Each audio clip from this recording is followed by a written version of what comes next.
ये चौथे नंबर की कविता है, मन करता है। कवि है सुरेंद्र विक्रम। बच्चों के मन में तरह तरह के शौक पाले हुए होते हैं। कभी डॉक्टर बनने को जी करता है, कभी इंजीनियर बनने को जी करता है, कभी आकाश में उड़ने को मन करता है, कभी और कुछ गाड़ी बनकर झुक झुक करने को मन करता है। तो यहाँ ये जो कविता है उसमें अलग अलग रूपों में बच्चे का मन क्या करने को कहता है, यह हमें बताया गया है। अब क्या कहा है? मन करता है सूरज बनकर आसमान में दौड़ लगाऊं। सूरज जो सुबह सबसे पहले आसमान में निकलता है और शाम को, शाम ढलने से पहले पश्चिम में डूब जाता है। तो पूरे दिन में, पूरे दिवस में वह आकाश में यहाँ वहाँ अलग अलग जगह पर दौड़ लगाता है।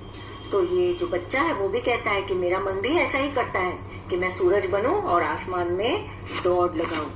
फिर रात के वक्त कौन होता है? दिन भर तो चंदा का काम है और रात में चंदा मामा निकलते हैं। मन करता है चंदा बनकर सब तारों पर अकड़ दिखाऊं।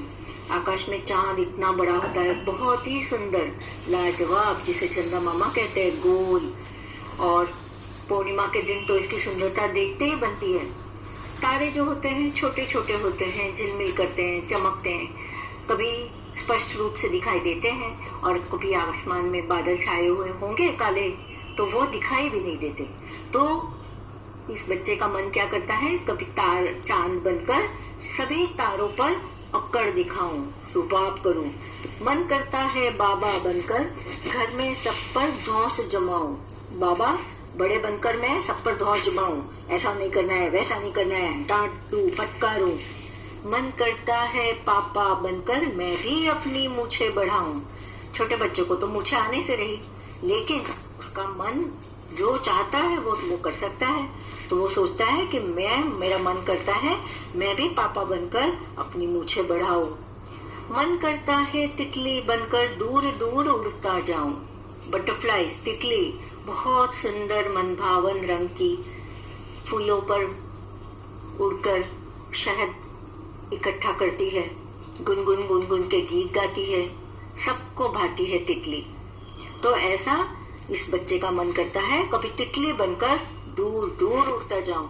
मन करता है कोयल बनकर मीठे मीठे बोल सुनाऊं, क्योंकि कोयल की बोली तो सबसे मीठी होती है। मन करता है चिड़िया बनकर, चिड़िया ने यहाँ बच्चों एक ध्यान में रखना है, चिड़िया मतलब सिर्फ स्पैरो नहीं होती, चिड़िया का मतलब सभी तरह के चिड़िया, पंछी, इसे चिड़िया कहा जाता है। हिंदी में चिड़िया ये शब्द सभी पंछियों के लिए इस्तेमाल किया जाता है। तो मन करता है चिड़िया बनकर चींची चूचू शोर मचाऊं। मन करता है चरखी लेकर पीली लाल पतंग उड़ाऊं।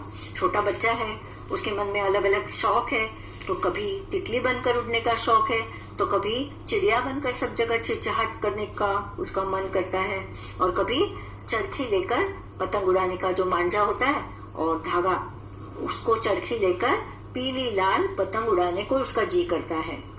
अब उन्होंने सवाल पूछे इसके नीचे, तुम पर कौन कौन धौंस जमाता है और क्यों? अभी घर में होता है तो अपने से जो बड़े होते हैं, दीदी है, भैया है, पापा है, वो तो धौंस जमाएंगे ही ना बच्चों पर। स्कूल में स्कूल में अपने से बड़ी कक्षा के जो बच्चे होते हैं, जिसको हम भैया करके पुकारते हैं, और उनके साथ हम खेलना चाहते हैं, तो वैसे हमारे ऊपर धौंस जमाते हैं। अब उन्होंने पूछा है, मन करता है चिड़िया बनकर चींची चूचू शोर मचाऊं। तुम्हारा मन कब कब चिड़िया बन जाने को करता है? तो जवाब यही होगा कि जब हम बहुत खुश होते हैं तो चहचहाट से सारी दुनिया को भर देना चाहते हैं। मेरा मन जब बहुत खुश होता है तब चिड़िया बन जाने को करता है। कौन किस पर अकड़ जमाता होगा ऐसा तुम मानते हो? आसमान में पूछा है। तो मेरा मन है, मुझे लगता है कि सूरज सभी तारों पर रौब जमाता होगा। खेल में जो बड़े दोस्त हैं, जो तगड़े होते हैं, जो सबसे ज्यादा ताकतवर होते हैं, उम्र में थोड़े बड़े होते हैं, वो अपने से छोटे बच्चों पर धौंस जमाते हैं। जंगल में तो बड़े जानवर जो है, वनराज, हाथी, ये दूसरे छोटे जानवरों पर धौंस जमाते होंगे, अक्कड़ जमाते होंगे। स्कूल में जैसे पहले बताया, बड़े बच्चे जो होते हैं बड़ी कक्षा के, वो और फिर टीचर भी बच्चों पर अक्कड़ जमाती है। वो जो कहे वही करना पड़ता है बच्चों को, और करते भी है बच्चे, प्यार से भी करते हैं। नदी में जो बड़ी मछलियां होती है वो छोटी मछलियों पर अक्कड़ जमाती है। और घर में वैसे ही बड़े भैया, दीदी, ये छोटे भैया पर अक्कड़ जमाती है। तुम्हारे घर और स्कूल में किसका क्या करने को मन करता है? लिखो और अपनी सूची अपने साथियों से मिलाकर देखो, ऐसा पूछा है। तो वो तो आपको ही करना होगा। फिर यहाँ उन्होंने बताया, सोचो और बताओ, सूरज आसमान में दौड़ क्यों लगाता होगा? सूरज सारी धरती को उजाले में भरकर जीवन देता है। सुबह उठकर वह काम में लग जाता है। पेड़, पशु पक्षी, पौधे तथा सभी सजीवों को जीवनदायी है वो सूरज की धूप। अपने काम को पूरी शिद्दत से करने हेतु सूरज आसमान में दौड़ लगाता है। चिड़िया शोर क्यों मचाती होगी? चिड़िया सुबह उठकर चींची चूचू शोर मचाती है। उसकी चहचहाहट से सभी मानव जग जाते हैं। चारों तरफ सजीवता निर्माण हो जाती है। अपने कलरव से सभी में खुशियां बांटती है। चंदा तारों पर क्यों अकड़ता होगा? चंदा रात को आसमान में चमकता है। उसकी सुंदरता, चमक देखते ही बनती है। छोटे से तारों की चमचम के आगे वह अकड़ दिखाता होगा।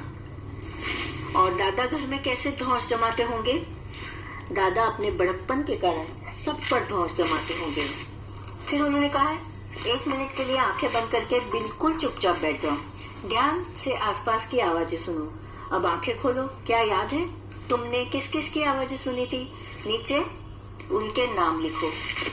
इसमें से कौन कौन बहुत शोर मचा रहे थे?